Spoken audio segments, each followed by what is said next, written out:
in Seoul for Korea Blockchain Week, and today I'm with Mo from Aptos, and we have a little friend with us for Kim. There she is. It's the first time we have two guests at the same time. I think we'll be able to manage. Yes, absolutely. Maybe she'll answer some of the questions. How did you get into this industry? Man, I got into this industry actually in 2016 when I was at BCG. We were working on a case for, a bunch of banks that were interested in using this technology to move money back and forth between the banks. Mm-hmm. And when I realized what the potential of this technology was beyond just money movement, I thought it was, unbelievable. How did you get to that? You read some white paper? So, I mean, the way it works at BCG is we have a bunch of opportunities on cases, and they've asked, who's interested in working on this case, and that led me to me raising my hand and and going deep, because I actually had invested in Bitcoin, and I was like, okay, well, Bitcoin is interesting. What else can be, what else can be done here? Mm-hmm. And at the time, R3 Corda and Hyperledger Fabric were helping money move globally. The challenge was those blockchains were not really blockchains in, by the pure definition. They were more private blockchains or a database. And so after, completing some of that work, I realized, well, if blockchains were actually more open and permissionless and included things like money, there could be interesting use cases you can bring to the world. And so seeing the power of the technology, seeing central banks that are interested, real business value as well, just catapulted me into doing a lot of research. And then a company called Consensus had reached out to me. And I was like, well, this could be interesting to work on Ethereum. And of course, I was convinced to join them. Spent time on things like MetaMask, Truffle, and Fura, so wallets and developer tools. And fast forward, that led me to building interesting use cases beyond that infra. Did you build stuff before Aptos? As a founder, or in Web3 specifically? As a founder. Yeah. So I had to start it while I was in business school, and that was a fun experiment that ended up getting acquired. Nice. So I've always had a little bit of the entrepreneurial spirit in me. But What was it? It was more around getting data sets around LinkedIn and being able to take those data sets and produce better insights for recruiters. Oh, okay. And so you realize, okay, there's a business problem here to be solved, right? Like you have recruiters that want to, in 2016, LinkedIn wasn't that great.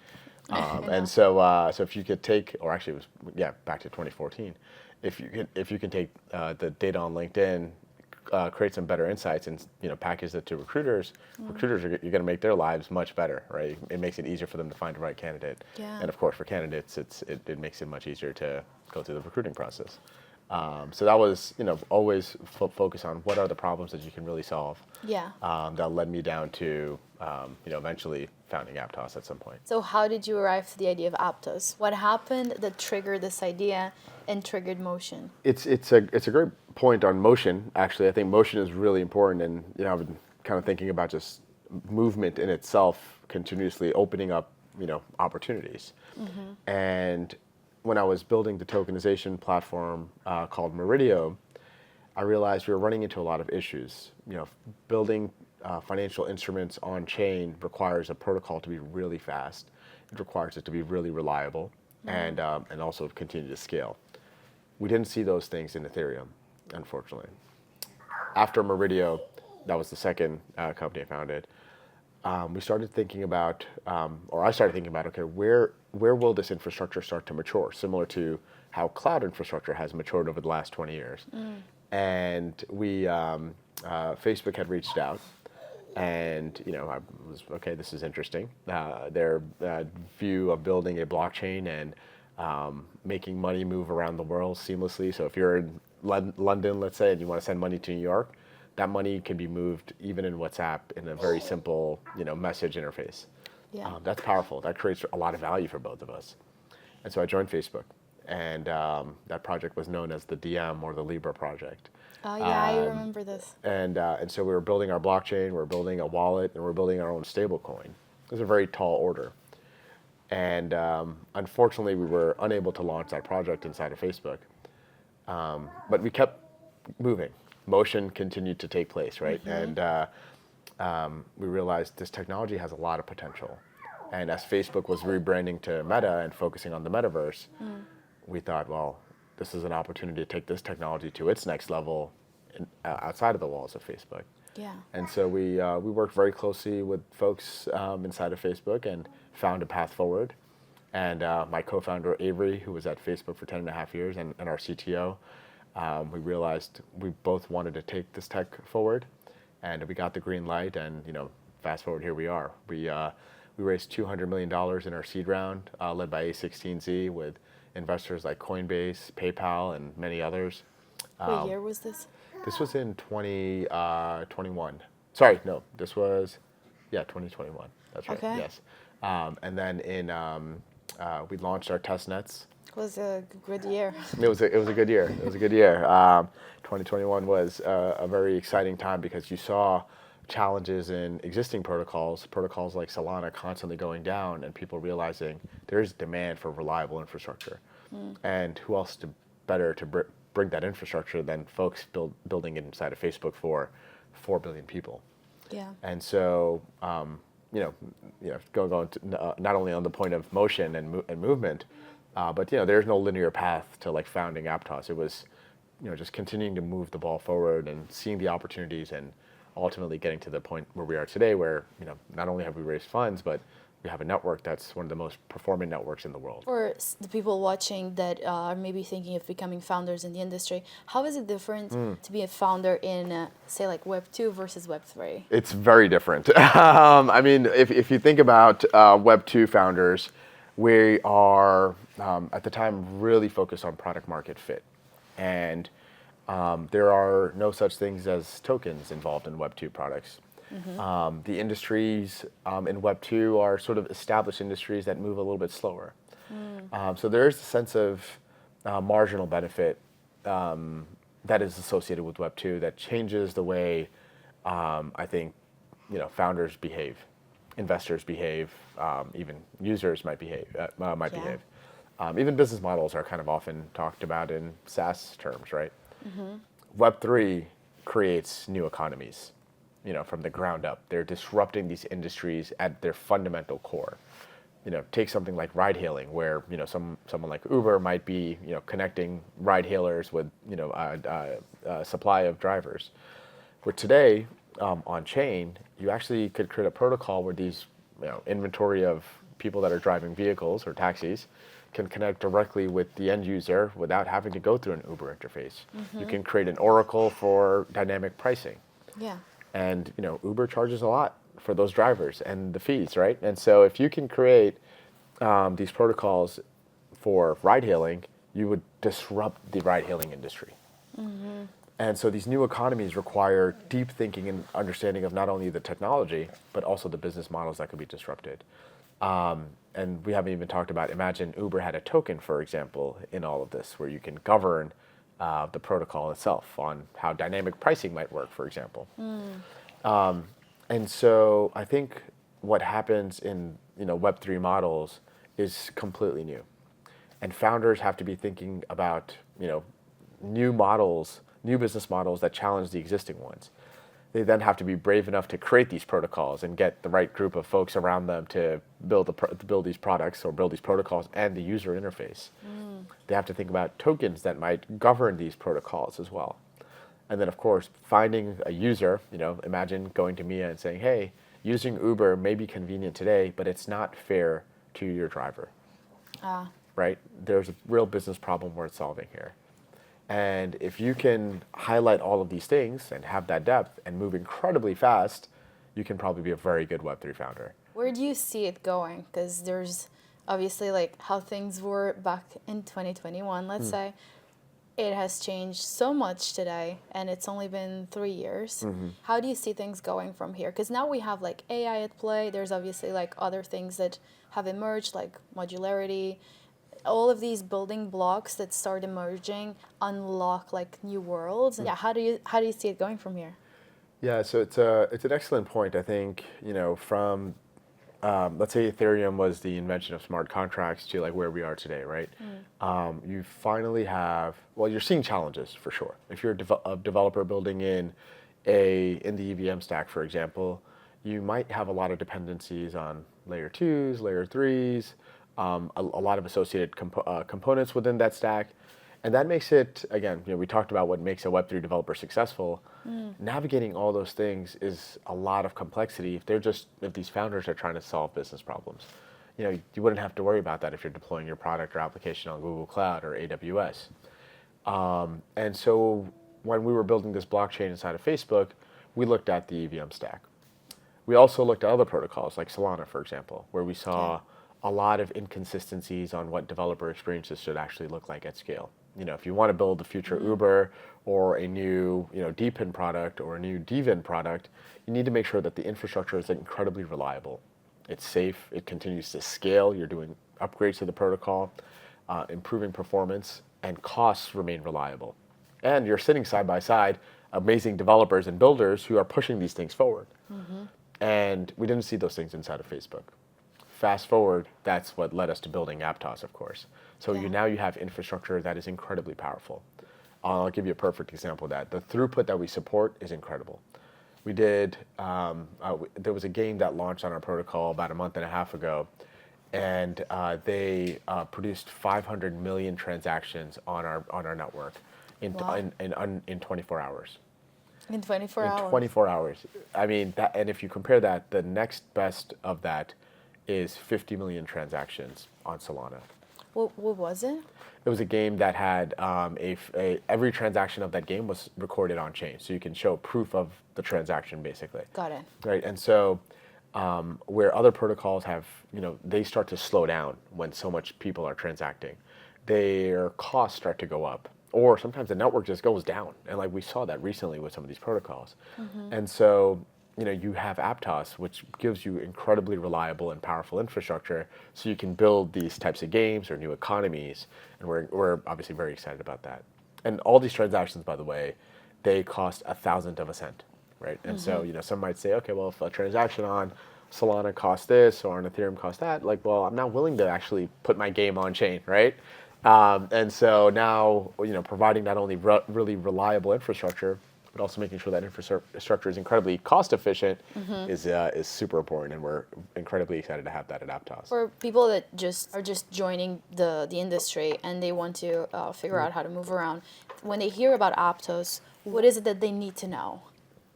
That's an excellent point. I mean, first of all, if you're looking to join the industry, don't think, just do it, right? It's all about motion, right? Yes. I'll stick with that theme. But I think initially, if you were looking to enter this industry, you might have been scratching your head, right? Like, why would I enter this industry when the infrastructure isn't really there yet? It's like trying to build products and applications on cloud, 15 years before cloud actually got to the point where it is today. Now, obviously, streaming on YouTube or Instagram is amazing, right? It's live. And so now with blockchains like Aptos, you have that same reliability and that same infrastructure at scale. And so if you're a builder, you have that infrastructure. It's ready. It doesn't have to be that headache or that burden that you would have to worry about in technical overhead or operational overhead. And when you think about the opportunity to disrupt all these different industries from the ground up, that's massive for founders. I would be running to enter Web3 right now, right? All the pieces have come together. Investors are excited. Infrastructure is ready. Businesses, all the old industries, they're asleep at the wheel, right? And I mean, we saw what happens when companies like Blockbuster are asleep at the wheel, right? Netflix comes and takes your lunch, I think all these new entrants, founders and entrepreneurs have an amazing opportunity to shape these new economies today in these industries. The easier it gets, the more competitive it becomes, right? That is true too. What's a vertical that you're excited about? What's a vertical we're excited about? I mean, there are a lot of verticals that we're excited about, but the vertical that I'm most excited about is maybe the most simplest one. And when I think about moving money, again, right? Like going back to our roots in our Facebook days, there's so much value in, you were telling me you have a brother in London, right? And you're in Miami, and he has a nephew, right? Imagine you wanted to send your nephew a couple of pounds, so Yes. that he can buy some candy or his favorite book to read. Yeah. That cost 15% today, by using all these different expensive legacy systems. With the blockchain, you can move that money instantly. Right? You can move it with sub-second finality, so your nephew doesn't have to wait for that money to come in 2 to 3 days. Oh, he's impatient. Right? And he gets, well, if you send him £2, he's going to get his full £2, right? He's not going to get 1.5 pounds, right? And so he wants all his pounds. We all know right? that feeling. And so, if we think about with your nephew, if we can get him the £2 that he needs so that he can buy the book and, his daddy can read it to him, we want to make that happen, right? And we're really excited by solving that problem. I think 2 weeks ago we announced Tether is going to be launching on Aptos. Oh, nice. And having USDT is a very important milestone for us because now you have the ability to send US dollars, maybe not pounds yet, directly to your nephew so he can use that money. And then, of course, he has to have a Web3 wallet. And he can use that money and send it direct, to do whatever he wants. Well, what's in your core that keeps you tied to this mission? Probably my daughter, that's for sure. I have a great family and support system. I'm very happy about that. Getting emotional thinking about it. But my parents immigrated from Pakistan. Actually, I was born in Abu Dhabi, and they immigrated to the U.S. when I was 4 years old. And I think, and I grew up in a Russian Jewish neighborhood in Brooklyn for 20 years. And so, just like my mom's lessons of respecting, cultures and people who, and my mom passed away in 2015, I think has definitely been a big part of my center of gravity, so to speak, that keeps things together. And I definitely, of course, now having the next generation right here in my lap, is a great reminder of that on a daily basis. Does she have an ENS wallet? She has her ANS, Aptos naming service name, yeah. locked down. And so, if you want to send gifts, we can share that publicly. Oh, we need to share that. We need to put this on the. She's saving up for her college tuition, so yes, we'll get that going. And your nephew as well. We'll get him an ANS. We'll get him that as well. Obviously, there's a lot of competition. How do you position Aptos so that people that are because we mainly try to create these videos for people that are just joining the industry. Right. So how do you position and two, how do you communicate this value for these people joining? Because it's a problem that many founders have. Yeah, it's an excellent thing to maybe, I don't know if this is the last question, but it's an excellent question to talk about, right? I think if you're entering this space, you're probably asking, where do I get started? How do I get started? How do I know this infrastructure is going to work? How do I know this team has my back? What does the community look like? All of these things are probably running wild in an entrepreneur's mind. And the one thing that separates Aptos apart from a lot of folks is we spend. Yeah, she's having a. Yeah, she doesn't have a fear of heights. She does not. She does not. But I would say the one thing that really I would share with founders who are looking to enter the space is Aptos provides support end to end. So not only do you have unrivaled infrastructure that is going to be incredibly reliable and grow with you as your business or your product or your idea evolves, but we spend an unfair amount of time with people to make sure they get there. So if you're a first-time founder, second-time founder, you're entering Web3 for the first time, you're probably going to you're going to have a lot of questions. Yeah. And we love that. We want to help you answer those questions. Yeah. And so, whether it's our office in Korea and our ecosystem team here, whether it's our office in New York or Palo Alto, or even our ecosystem partners. In fact, right now, we're running an accelerator with OKX. And not only do you get support from us, but you get support from OKX, folks that understand this industry from a very broad range and perspective. Yeah. And so imagine that, right? Imagine you're just entering the space and you got the Avengers team helping you out behind you, pushing you forward. Mm-hmm. I would kill for that if I was a founder. Amazing, yes. So if they want to set up their Aptos wallet, what's the first step? Download Petra. You could get your ANS or your Aptos name. If you're a builder and a founder, you can reach out to me or our team, or reach out to us on Twitter. Follow us on Twitter. Where can they find you? Yeah, you can find us on Twitter. I don't know what our Twitter handle is. I think it's just Aptos Labs. Let me look it up. No, I don't butcher it. You're not the first one to not know, actually. If you want to get started and reach out to us, it's at Aptos on Twitter. There's a bunch of folks in our ecosystem, folks like Neil who help drive the ecosystem forward. So you can reach out to him on Twitter as well. I believe he's Neil_HR on Twitter, or you can just reach out to me and ping me on Twitter or wherever. I'm pretty responsive to. Well, thank you. Thank you. Hey, what's up? But it's not something Genzio is afraid of. If you want to survive, you got to build a I hive. need to know who do not understand.